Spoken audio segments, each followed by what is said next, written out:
Viewers, आज की गुफ्तगू में एक बार फिर आपका खैर मकदम है। आज की गुफ्तगू में हम इसराइल और फ़लस्तीनी ताल्लुकात के ख़त व ख़ाल को समझने की कोशिश करेंगे। और आज की गुफ्तगू में हमारे मेहमान हैं मारूफ दानिश्वर मुफ्ती अतहर शमशी, डायरेक्टर अल कुरान एकेडमी। मुफ्ती साहब, अस्सलाम वालेकुम रहमतुल्लाहि व बरकातुहू। वालेकुम अस्सलाम व रहमतुल्लाहि व बरकातुहू। तबीयत अच्छी है हज़रत आपकी? जी मैं ठीक हूँ अल्हम्दुलिल्लाह। मुफ्ती साहब, आज हमने जो कुछ व्यूवर्स के जो सवालात हैं, आज हम उनके बारे में कुछ सवाल आपसे जानने की कोशिश करेंगे। मेरा पहला सवाल मुफ्ती साहब आपसे ये है कि इसराइली और फ़लस्तीन तनाज़े का आगाज़ कैसे हुआ? अच्छा भाई, देखिए मैं मिडिल ईस्ट अफेयर्स का कोई एक्सपर्ट नहीं हूँ, ताहम तारीख़ का एक छोटा सा तालिब इल्म हूँ। तो आपने इस पर सवाल की अर्ज़ करता हूँ। देखिए, इसराइल फ़लस्तीन तनाज़ा ये असल में हुआ है कि आप जानते हैं कि बनी इसराइल का जो वतन असली था वो ये मिडिल ईस्ट का एरिया ही था, यानी शर्क़ औसत जिसको कहा जाता है, यानी मौजूदा इसराइल या मौजूदा फ़लस्तीन। तो बनी इसराइल का असल वतन यही था। लेकिन आप जानते हैं कि और बनी इसराइल को अल्लाह रब्बुल इज़्ज़त ने निहायत दर्जे तकरीम का मामला किया था उनके साथ, मगर उन्होंने नाशुक्री की और फिर खुदा का गुस्सा उन पर नाजिल हुआ और उन्हें सियादत आलम से माजूल कर दिया गया। और फिर आप जानते हैं कि उनके साथ बहुत क्या क्या हालात गुजरे तारीख़ में। उनको बहुत सारे उनके ऊपर मज़ालिम भी हुए, बहुत सी सज़ाएँ उन्होंने भुगती, यहाँ तक कि वो वक्त आया कि उनको पैलेस्टाइन से निकाल दिया गया, यानी फ़लस्तीन से। तो बनी इसराइल तारीख़ के कोई तकरीबन 1600 बरसों से, बल्कि इससे भी ज़्यादा मुद्दत से एक डायस्पोरा की शक्ल में रह रहे थे। यानी डायस्पोरा कहते हैं उन लोगों को जो अपने वतन के बाहर इधर उधर बिखरे पड़े हों, उनको डायस्पोरा कहा जाता है। तो बनी इसराइल जो है डायस्पोरा की शक्ल में फैले हुए थे दुनिया भर में, जर्मनी में, स्कॉटलैंड में, इंग्लैंड में, किसी थोड़े बहुत अमेरिका में और स्पेन में बड़ी तादाद में थे यहूदी, मराकेश में, सिसिली में, मतलब यूरोप के तो बड़े ख़त्ते में ये यहूदी फैले हुए थे। और इनकी साइक में ये एहसास बहुत लंबी मुद्दत से और काफ़ी शिद्दत से था कि बनी इसराइल का कोई अपना यानी वतन होना चाहिए, जो वो एक अलग मुल्क होना चाहिए। ताहम ये ख्वाब जो मुद्दतों से देख रहे थे, इसकी ताबीर आसान नहीं हो रही थी। और इनकी जो मुक़द्दस किताब है उसके अंदर भी इनसे वादा किया गया है, इनकी रिवायत के बकौल कि तुम्हें अब ये ज़मीन दोबारा दी जाएगी। इसीलिए इसको कहा जाता है अर्ज़ मऊद, वो ज़मीन जिसका वादा किया गया हो। तो बहरहाल एक लंबी मुद्दत तक ये लोग अर्ज़ मऊद की वापसी के ख्वाब देखते रहे, लेकिन आसान नहीं हो रहा था। 19वीं सदी 1800 समथिंग में क्या हुआ कि इसराइल यहूदी जो थे ना, ये इल्म के मैदान में काफ़ी एक्टिव थे। तो 19वीं सदी में यहूदियों ने अच्छी खासी ताकत हासिल कर ली, इस माना मन कि उनमें मुख्तलिफ साइंसेस और उलूम के बड़े एक्सपर्ट उनमें बड़े पैदा हो गए। यानी वक्त के बड़े बड़े दिमाग, दुनिया के तमाम टॉप के दिमाग उस वक्त है यहूदी थे। ये 19वीं सदी की हम गुफ्तगू कर रहा है। इसी तरीके से यहूदी लोग अपने इल्म के बल पर वो दुनिया की दौलत का एक बहुत बड़ा हिस्सा अपने पास जमा कर चुके थे और मुख्तलिफ फ़नून की महारत उनके पास बहुत ज़्यादा थी। तो अब क्या हुआ, आप जानते हैं कि 1914 में तकरीबन ये वर्ल्ड वार 1 शुरू हो गया, यानी जंग अज़ीम अव्वल जो शुरू हुई, उस वक्त क्या हुआ, इस वक्त हालात में बड़ा यानी टर्न लिया। और उस वक्त कुछ यहूदी उलमा, यानी उलमा साइंस की बात कर रहा हूँ मैं, उलमा साइंस, यहूदी साइंसदान आप ये कह लें। तो यहूदी साइंसदान जो थे उस वक्त उन्होंने सल्तनत बरतानिया से वादा किया कि अगर आप हमें एक हमारा अपना मुल्क दे दें जिसमें हम रह सकें, और जाहिर सी बात है कि फ़लस्तीन ही था अपना मुल्क। तो बल्कि फ़लस्तीन का नाम उस वक्त नहीं आया था, उस वक्त सिर्फ ये था कि एक लैंड, एक हिस्सा अपने अलग स्टेट के लिए यहूदियों को मिल जाए, तो वो कहा कि साहब अगर आप हमें ऐसी लैंड अवेलेबल कराते हैं तो हम आपको जंग में जीतने के लिए बहुत ज़बरदस्त और कीमती हथियार देंगे, डेवलप करके आपको देंगे।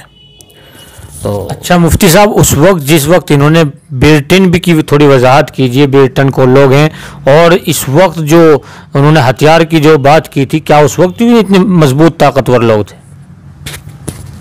हाँ, आप मुझे इजाज़त दीजिए मैं पूरी बात अर्ज कर सकूँ। देखिए, बरतानिया को कहा जाता है, तो हुकूमत बरतानिया को इन तमाम साइंसदानों ने, ये यहूदी थे, इन्होंने कहा कि आप हमसे वादा करें कि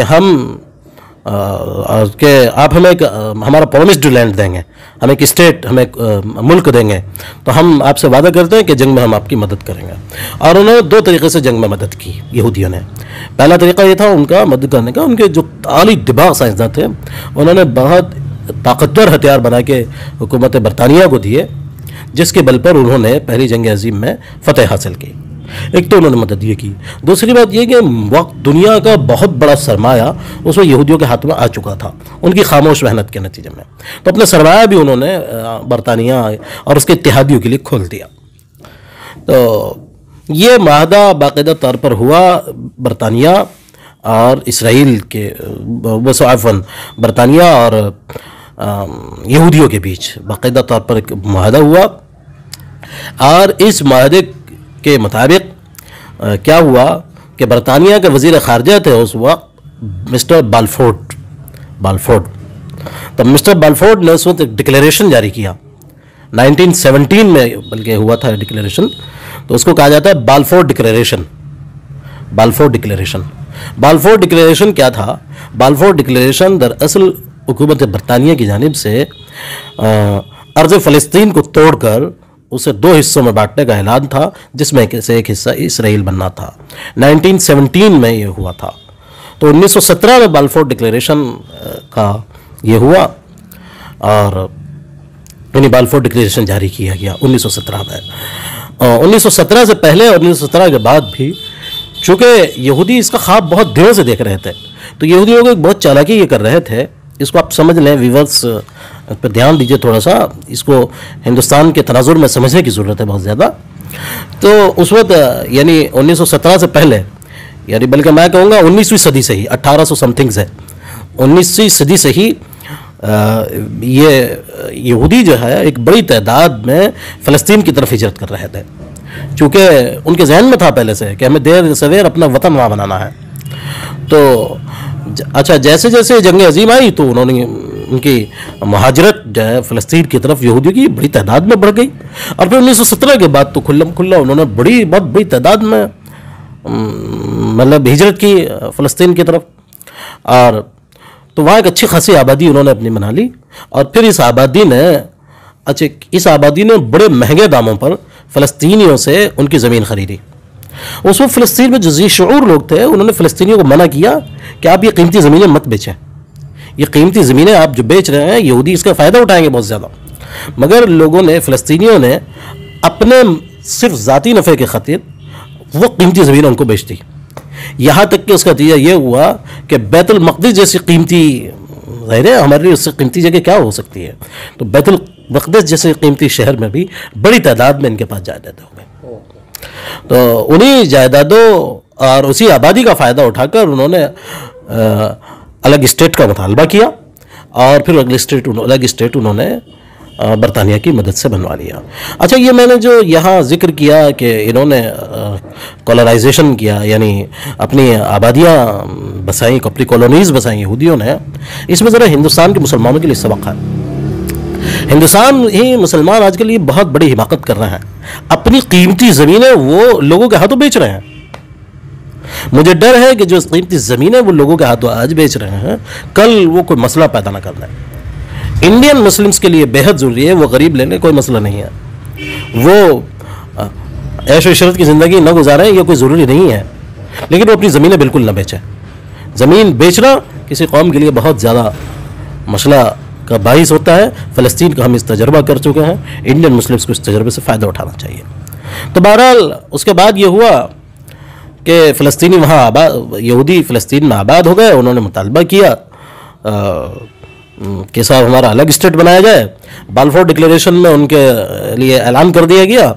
उसके बाद जंग अजीम जब ख़त्म हो गई तो बरतानिया ने एक लंबी मुद्दत तक फ़लस्तीन को अपने काबू में रखा, अपने कब्ज़े में रखा।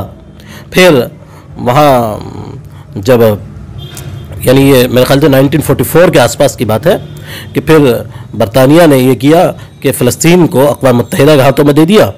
और फिर अक़वाम मुत्तहिदा के हाथों 1948 में तारीख़ की यह बदतरीन नाइंसाफ़ी अमल में आई कि वो फ़लस्तीन जो कि फ़लस्तीनियों का मुल्क था उसे तोड़कर इसराइल को दे दिया गया। इस तरीके से 1948 में इसराइल का वजूद अमल में आया और फ़लस्तीन, आप कह सकते हैं कि फ़लस्तीन इसराइल तनाज़ा यहाँ से खड़ा हुआ। बहुत अच्छा सवाल का जवाब मुफ्ती साहब ने नाज़रीन हमको दिया है। अभी आपसे गहरे सवाल मैं मुफ्ती साहब से करूंगा जो आप तक मैं पहुंचाना चाहता हूं कि थोड़ा जो है मुल्क से बाहर दुनिया में क्या हो रहा है, क्या अलग अलग परेशानी में जो मुश्किलात में और क्या क्या ख़तरात लायक हो रहे हैं। अच्छा, इसराइल के बारे में ही आपसे दूसरा सवाल मुफ्ती साहब मेरा ये है कि इसराइल आज इतना ताकतवर क्यों हो गया है? देखिए, बहुत अहम सवाल है जो आपने किया, इसराइल ताकतवर क्यों हो गया। इसमें हमारे लिए बड़ा सबक मौजूद है। ये बहुत अहम सवाल है, इसको समझने की कोशिश कीजिए। देखिए, इसराइल की जो ताकत है ना, इसमें कोई शक नहीं है कि इसराइल अमेरिका का वफादार मुल्क है, इसमें कोई शक नहीं है। और इसराइल ने यानी अमेरिका को ये बावर कराया हुआ है गोया कि इसराइल अमेरिका की एक स्टेट है।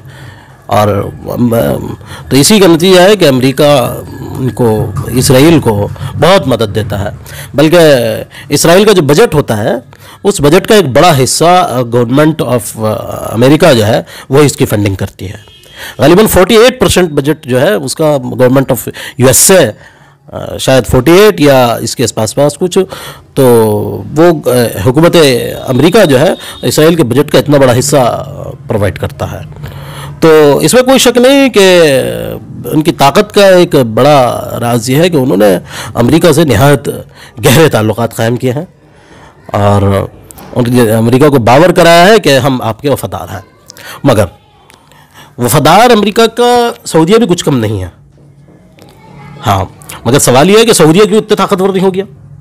अगर सिर्फ अमेरिका की वफादारी से ताकत हासिल होती तो सऊदीया जो है कोई कम वफादार नहीं है अमेरिका का, वो बिल्कुल वफादार मुल्क है। तो सवाल ये है कि सऊदीया क्यों वफादार नहीं हुआ, इसराइल ही क्यों वफादार हो गया।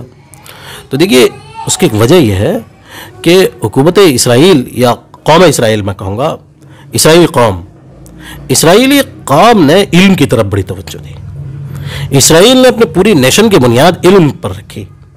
हाँ, उन्होंने साइंस को और वक्त के तमाम कारआमद उलूम पर इतना बड़ा काम किया है कि उन्होंने अपने आप को बहुत कीमती बना लिया।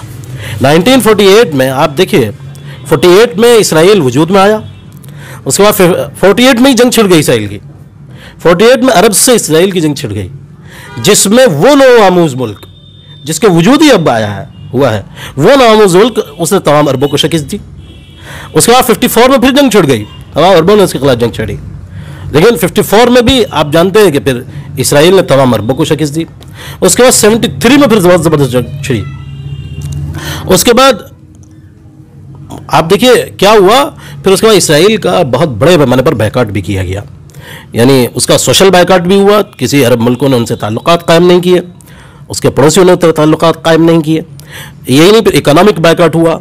आज भी आप देखेंगे सऊदी अरबिया की कोई कंपनी किसी इसराइली कंपनी से कोई मामला नहीं कर सकती। कोई इसराइली कंपनी सऊदी अरब में, और जिन्होंने अभी भी बायकॉट किया हुआ है, वहाँ जाके वहाँ सामान नहीं बेच सकती, पाकिस्तान में भी नहीं बेच सकती हैं। तो इतना बड़ा बायकॉट भी हुआ। लेकिन सवाल ये है कि इतना बड़ा बायकॉट होने के बावजूद, और मुझे कहने दीजिए, मुझे ये बात इजाज़त दीजिए कहने की, कि दुश्मनों से घिरा होने के बावजूद, बहरहाल अरब दोस्तों नहीं है ना, मैं जाहिर सी बात है, तो दुश्मनों से घिरा होने के बावजूद भी इसराइल इतना ताकतवर कैसे बन गया, ये एक प्राइम क्वेश्चन है। तो देखिए, इसराइल जो ताकतवर बना है उसकी सबसे बड़ी वजह इल्म है।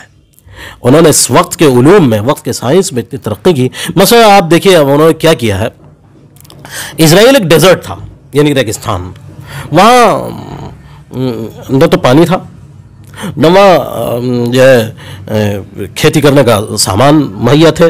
वहाँ ज़राअत में वो खुद कफ़ील तो होने का सवाल ही पैदा नहीं होता था, बाहर से गल्ला आता था।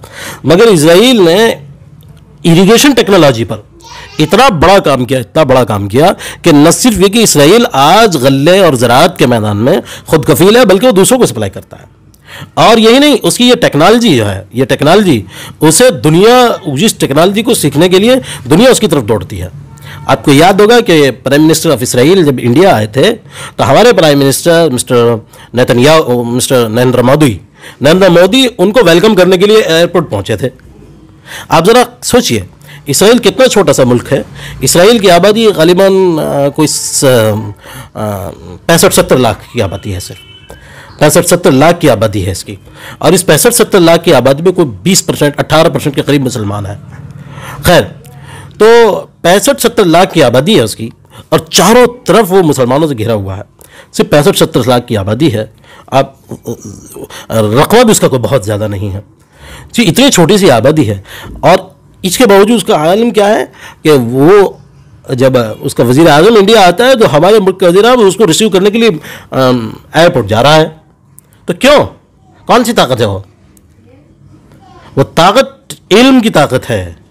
और इल्म के मैदान में अपने आप को ताकतवर बनाया और सबको पछाड़ दिया।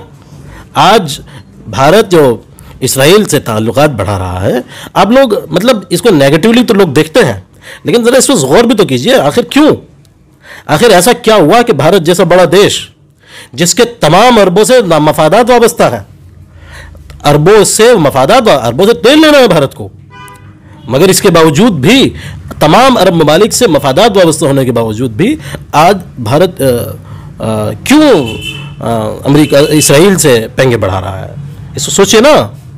बात यह है कि इल्म के मैदान में उन्होंने अपने आप को इतना ताकतवर बनाया कि इनेविटेबल बना दिया अपने आप को, आप उन्हें अवॉइड नहीं कर सकते।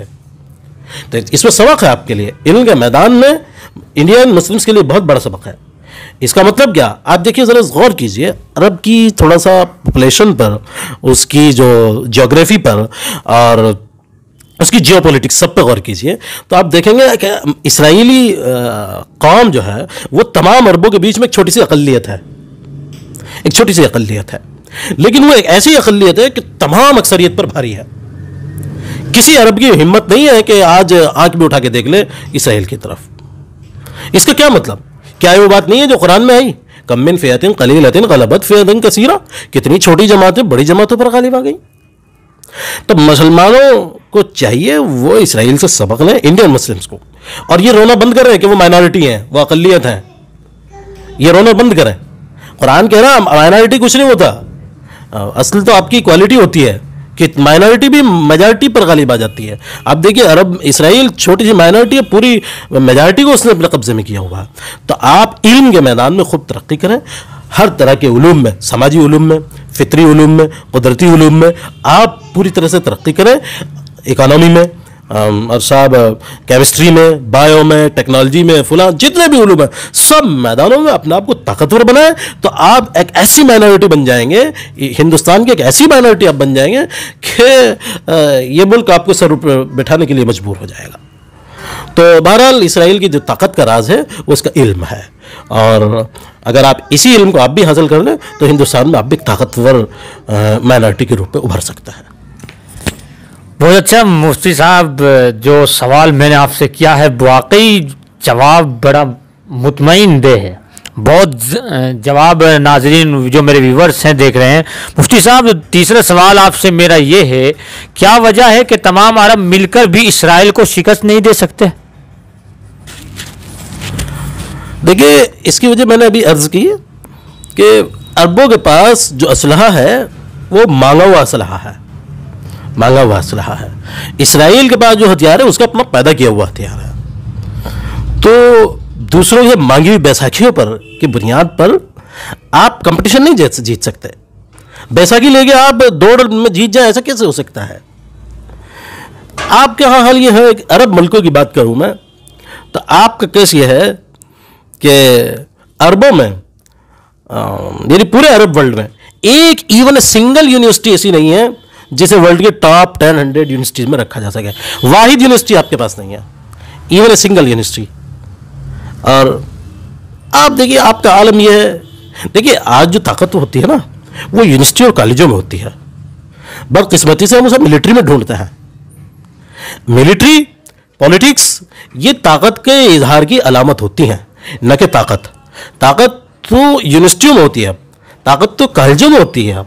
आपके पास कॉलेज ही नहीं है, आपका यूनिवर्सिटी ही नहीं है, खाक ताकत होगी आपकी। आप ताकतवर बनना चाहते हैं तो आपके कॉलेजेस खोलिए, यूनिवर्सिटीज़ खोलिए, उनमें आला दर्जे की तालीम दीजिए, ताकत आ जाएगी आपके पास। अरबों का केस ये है, मैंने एक अरब आलिम से पूछा एक बार, मैं सफ़र पर था एक, तो वहाँ एक आलिम से मैंने पूछा, मैं साहब ये बताइए इसराइली लोग क्यों इतना चालाक होते हैं, इतना जहरीक होते हैं? तो उन्होंने एक बड़ा अहम जवाब दिया, वो आपको सुनाता हूँ। और कहा कि युअल्लिमु बाज़ुहुम बाज़ा, युअल्लिमु बाज़ुहुम बाज़ा। एक इसराइली दूसरे इसराइल को सिखाता रहता है, एक इसराइली दूसरे इसराइल को सिखाता रहता है। तो they keep teaching each other, ये उनका उसूल है, इन उसूलों के साथ वो जीता है। आप जरा गौर कीजिए, ये चीज़ें समझने की हैं। 1947 में पाकिस्तान वजूद में आया। पाकिस्तान को मैं कहूँगा स्टार्टअप नेशन, भाई 47 में स्टार्ट हुआ है, 48 में इसराइल वजूद में आया, यानी पैदाइश लगभग आसपास है दोनों मुल्कों की। और आप देखिए दोनों की पैदाइश लगभग आसपास होने के बावजूद भी आप देखिए कि पाकिस्तान का हाल क्या है आज, और इसराइल कितनी बड़ी ताकतवर बन चुका है। तो वजह क्या है इसकी? देखिए मैं अर्ज़ किया वही, उसकी एक वजह है कि आपके पास टॉप के दिमाग जो है आपके, अब मैं पाकिस्तानी की बात करूं, वहाँ जो टॉप का दिमाग होता है सबसे पहले वो क्या करता है, वो पाकिस्तान से भागने की सोचता है। क्यों?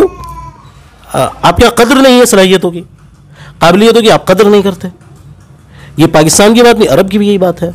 अरबों में भी जो टॉप के दिमाग होता है वो सबसे पहले सोचता है अरब को कैसे निकालेंगे। सऊदी अरबिया के जितने अहले इल्म हैं वो, उनको आपने गर्दन दबा रखी है, आप उनको बोलने नहीं देते, आपके यहाँ फिक्री आज़ादी नहीं है। तो क्या इन माहौल में तरक्कियाँ होती हैं, इन माहौल में ताकतें मिलती हैं आपको, इन माहौल में आप कमज़ोर नहीं होंगे तो क्या होगा? तो देखिए जो इसराइल इतना बड़ा इतना ताकतवर बना है वो अपने अक़दार की वजह से बना है, यानी इल्मी अक़दार, इल्मी रिवायात को उन्होंने बरकरार रखा। आपने अपनी इल्मी अक़दार और इल्मी रिवायात को तबाह कर दिया तो आप कमज़ोर हो गए। बहुत अच्छा मुफ्ती साहब, आपने सवाल का, तीसरे सवाल का मेरा बहुत तसल्ली बख्श जवाब दिया है। और चौथा सवाल मुफ्ती साहब इसी मौजू पर है, जो बातें चल रही है इसी मौजू पर मैं बात कर रहा हूँ। सऊदी अरब इसराइली ताल्लुकात हैं, इस पर आपका क्या कहना है? सऊदी इसराइली ताल्लुकात, भाई देखिए आप तो बस गुफ्तगू ऐसे कर रहे हैं जैसे कोई मिडिल अफेयर्स का मैं एक्सपर्ट हूँ। मैं मिडिल ईस्ट अफेयर्स का कोई एक्सपर्ट नहीं हूँ।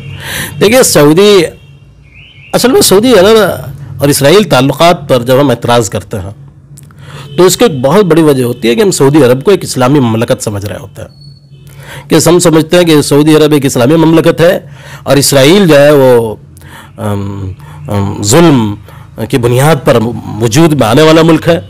तो एक इस्लामी ममलकत एक जालिम मुल्क के साथ क्या सलूक करे, आप इस नुक्ता नज़र से इसको देख रहे होते हैं।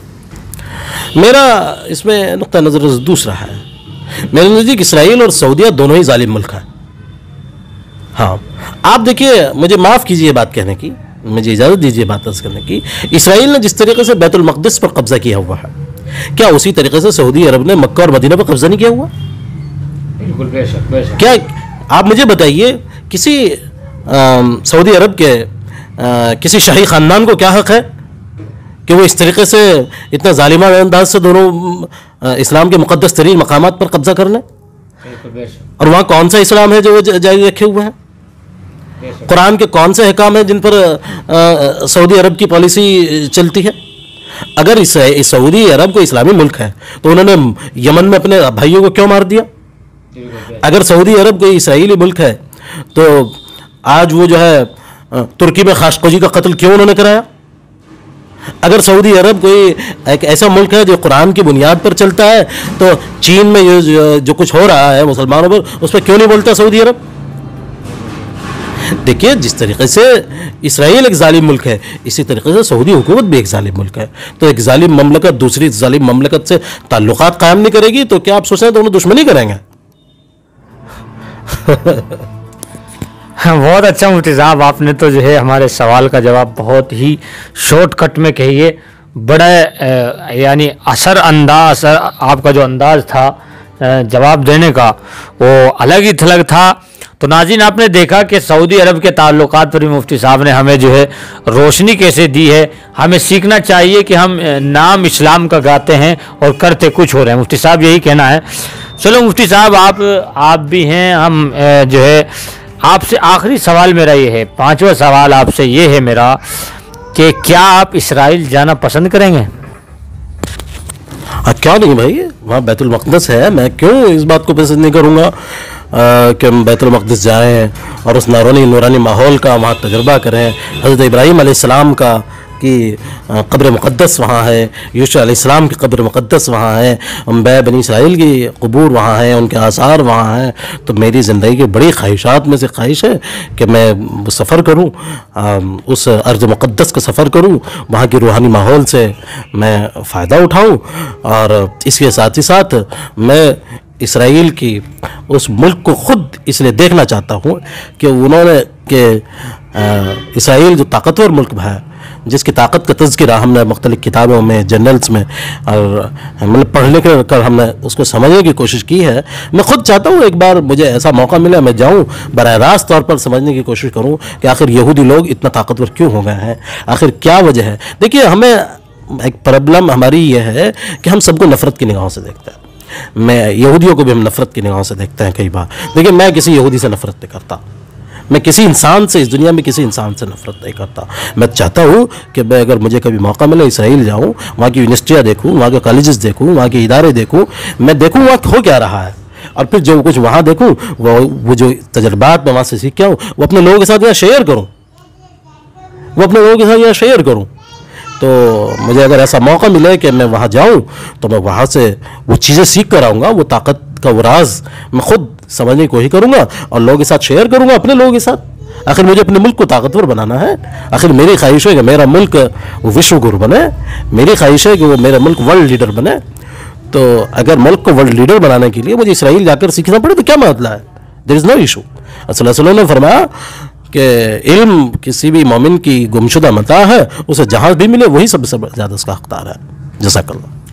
बहुत बहुत शुक्रिया मुफ्ती साहब। नाजरीन, मैं आपको बताता हूँ कि मुफ्ती साहब एक ऐसे शख्स हैं कि जिनकी इल्म की गहराई और तारीख़ के बारे में बड़े बड़े जो है दानिश्वरों को मैं अगर ज़्यादा मुफ्ती साहब के सामने अर्ज़ करूँ तो बहुत ज़्यादा कम ऐसे कम बेशतर लोग ऐसे मिलेंगे जो तारीख़ पर इतनी गहरी नज़र रखते हो। तो मुफ्ती साहब के बारे में ये मैं ही कह सकता हूँ कि मुफ्ती साहब ने जो ये बात आखिर में जो जवाब दिया है कि मैं इसराइल जाना पसंद करूँगा इस हैसियत से कि मैं अपने मुल्क के वर्ल्ड लीडर बनाने में कि क्या चीज़ें वहाँ से सीख कर आता हूँ, और मुस्लिम हो या हिंदू हो, सिख हो, तमाम मज़ाहिब के लोगों को हम वो इल्म हासिल करके सिखाने की कोशिश करेंगे। और पॉइंट की बात एक और की है कि यहूदी अगर आज इतना मजबूत है तो वो इस वजह से है कि वो एक चीज़ अगर सीखता है मुफ्ती साहब तो वो दूसरी चीज़ फ़ौरन मुंतकिल कर देता है, अपने भाई को ज़रूर सिखाता है। तो नाज़रीन, बड़े दिलचस्प सवालों के जवाब मुफ्ती साहब ने हमें दिए हैं।